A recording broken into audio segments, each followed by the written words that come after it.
do that, we've got our DG in the Department of Finance, Mr. LUNGISA FUZILE, who has been with the National Treasury for about 14 years now, where he started as the Deputy Director in that department. We would then like to invite the DG to come over, and once the DG is finished, we'll have him stay on stage with us whilst we invite the next speaker so that we can handle questions again like we did in the previous session together with the speaker that is going to follow. DG, welcome and thank you very much.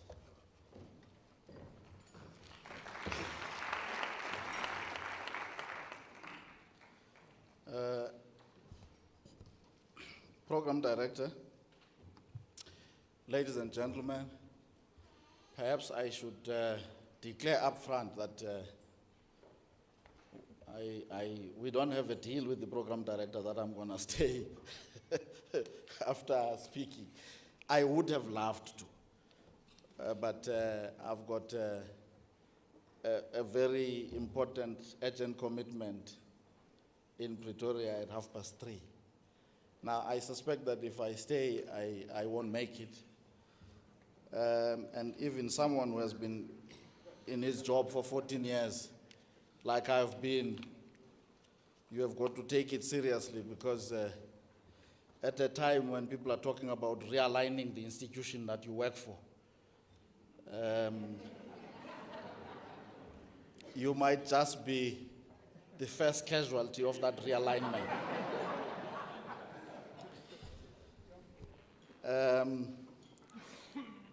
Program Director, it's indeed a great pleasure for me to be here with all of you this afternoon at this second Annual Audit Committee conference.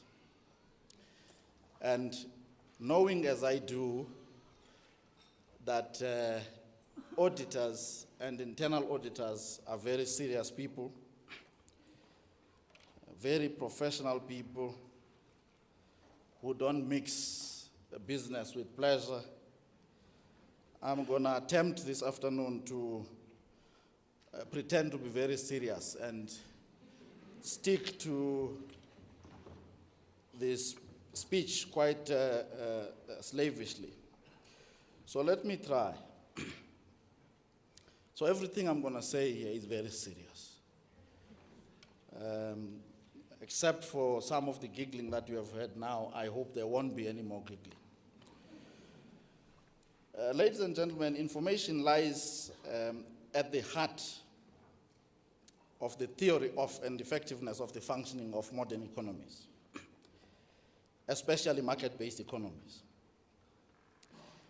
The myriad of economic and financial transactions that take place within an economy and between countries, and the pricing of those transactions invariably depends on the availability, timely, of good quality information. The pricing of assets and other financial instruments in financial markets also depends on information. And indeed, imperfect information, or information asymmetry, as economists call it, undermines the efficiency of markets. It leads to inefficiency in the allocation of resources and can culminate in suboptimal outcomes. Information is also indispensable to regulators such as the South African Reserve Bank, the Financial Services Board, and other regulators that we know of in our economy. Quality information is also important to people like myself, except that I've been de-skilled over time now. Economists use information to try and predict the future. Often, when we table a budget, one of the most hotly debated subjects is the accuracy or otherwise of our focus, which of course depend a lot on the historical data that we use to predict that future. Perhaps more seriously, information plays a very important part in other human endeavors too. At the core of the very important subject of dating, for an example, is the transmission and interpretation of information by two people who would like to embark on a romantic journey. But in human behavior, what you see is not what you always get. And that is why multitudes of ladies sometimes end up kissing many frogs before they find their prince. Ladies and gentlemen, I said this was a serious matter. I'm not expecting any giggling or laughing. Only if there was a less costly way of getting access to audited information about the fellow who is after one's heart. Of course, this is a very biased view of the world. It assumes that it must be a man who proposes, but in the modern world, we know that the opposite also happens. Financial markets, ladies and gentlemen, indeed, all markets depend for their efficient functioning on the availability of information that participants in those markets can trust. Seen this way,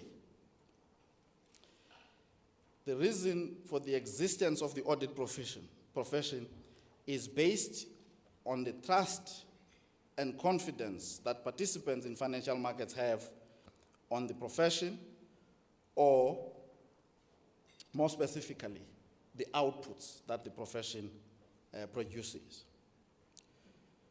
Your profession owes its origin to the separation of the ownership and the management of companies. The separation created a need, or a market, so to speak, for independent and informed opinions about the financial affairs of a company whose day-to-day running owners had entrusted to professional managers. Some of them would be in the room here, I would guess. For this arrangement to work, however, owners must have confidence in the work of those who have been given the responsibility to provide independent and informed opinion on the state of the company's financial affairs. And of course, this would include other affairs as well.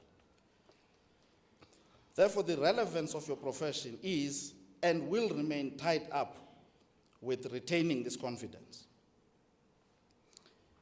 These past few weeks, we have had examples of how books have been cooked or numbers manipulated so that particular transactions look better than they actually are.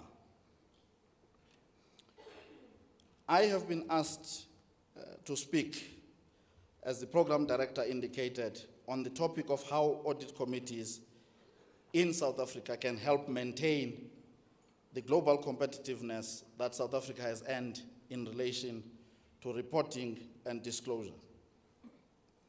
Let me start with a brief description of competitiveness so that we're on the same page insofar as what we're talking about.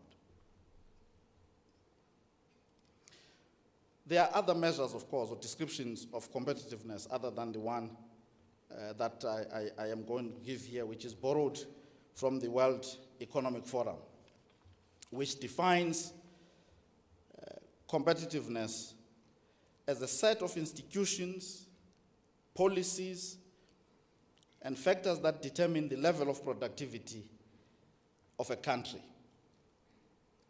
It goes on to describe competitiveness as the level of productivity which in turn then sets the level of prosperity that a nation or an economy can earn. The productivity level then also determines the rate of return that are obtained from investments that are made in a particular economy. So in other words, a more competitive economy can sustain higher growth levels and of course ensure that those who invest in that economy derive higher benefits than those who invest in less competitive economies.